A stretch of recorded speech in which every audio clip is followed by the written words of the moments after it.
Assalamualaikum warahmatullahi wabarakatuh. Selamat siang teman-teman semua. Dalam podcast kali ini saya akan mengulas pengalaman serta substansi belajar selama mengikuti distance learning khususnya di dalam agenda 3. Yang pertama adalah manajemen aparatur sipil negara atau ASN.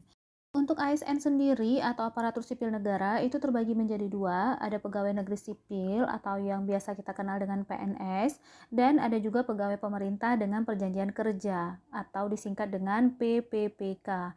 Nah, untuk PNS maupun PPPK ini sama-sama diangkat oleh pejabat pembina kepegawaian atau PPK, lalu kemudian mereka diserahi tugas dalam suatu jabatan pemerintahan atau tugas negara lainnya, dan kemudian juga digaji berdasarkan peraturan perundang-undangan.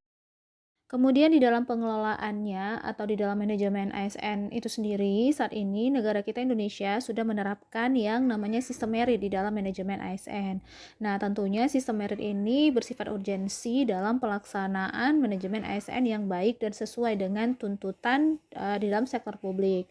Nah, kalau bagi organisasi ini nantinya akan mendukung keberadaan prinsip-prinsip akuntabilitas yang saat ini menjadi tuntutan dalam sektor publik itu sendiri.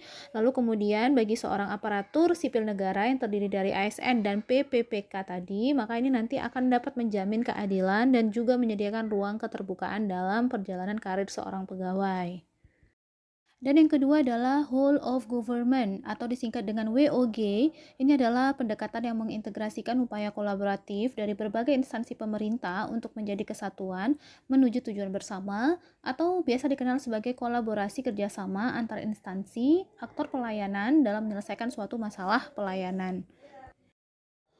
Oleh karena itu, sebagai sebuah pendekatan yang terpadu, maka WOG ini diharapkan dapat menghilangkan ego-ego sentral yang terjadi di dalam proses pelayanan publik, lalu kemudian dapat mendorong perkembangan teknologi dan informasi yang sekiranya nantinya akan memudahkan masyarakat di dalam mengakses pelayanan publik itu sendiri, lalu dapat menjangkau keberagaman di seluruh sektor wilayah-wilayah yang ada di Indonesia, serta dapat mendorong publik untuk kinerja good governance.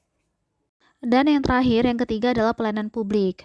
Nah, bagi seorang ASN yang mana memiliki peran sebagai pelaksana kebijakan publik dan pelayan publik itu sendiri, tentunya harus mengetahui bagaimana prinsip dan konsep pelayanan prima dan terpadu yang nantinya akan diterapkan di dalam masyarakat.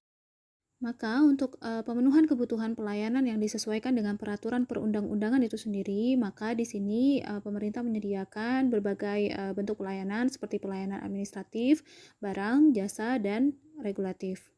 Untuk pelayanan administratif sendiri, di sini pemerintah menyediakan berbagai bentuk dokumen resmi yang dibutuhkan. Lalu untuk pelayanan barang, pemerintah juga menyediakan dan menghasilkan bentuk atau jenis barang yang dibutuhkan oleh masyarakat di dalam kehidupan sehari-hari. Dan untuk pelayanan jasa seperti pelayanan kesehatan, pendidikan, dan lain-lain, serta pelayanan regulatif yaitu pelayanan melalui penegakan hukum. Dan tentu saja untuk mencapai kepuasan pelanggan itu sendiri, yang mana dalam hal ini adalah masyarakat sebagai pengguna jasa pelayanan publik itu sendiri, tentunya dibutuhkan prinsip pelayanan publik yang sesuai dan terpadu bagi masyarakat agar aspek kesejahteraan yang diharapkan dari pemenuhan pelayanan publik ini tercapai. Adapun beberapa prinsip pelayanan publik yaitu seperti berkeadilan, akuntabel, aksesibel, efektif dan efisien, mudah dan murah, tidak diskriminatif, responsif, transparan, dan partisipatif. Tentu ini merupakan rangkaian-rangkaian serta upaya-upaya yang juga diusung di dalam konsep whole of government. Nah, itu saja podcast untuk agenda ketiga hari ini. Sampai ketemu di podcast selanjutnya. Terima kasih.